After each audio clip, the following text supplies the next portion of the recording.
পাশা কবিলা আমাদের নেহাল।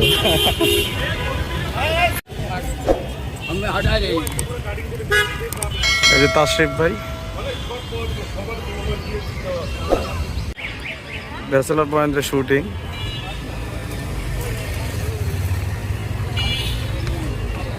আবু পাশা,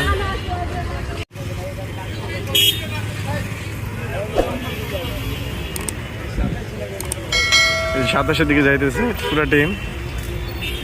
এই যে তাকাবিলা আর আমাদের নেহাল, আমাদের তৌসিফ ভাই বোলার। এই যে সরাসরি শুটিং সেটা দেখা হইলো। আমরা আসছি সাইকেলিং করতে। এই যে উনি ক্লান্ত, মানে দাঁড়া থাকতে থাকতে আমার জন্য উনি অনেক ক্লান্ত। এই সাইকেলিং করতে আইলাম, সাইকেল থেকে যা শুটিং ভিডিও করলাম। ওকে।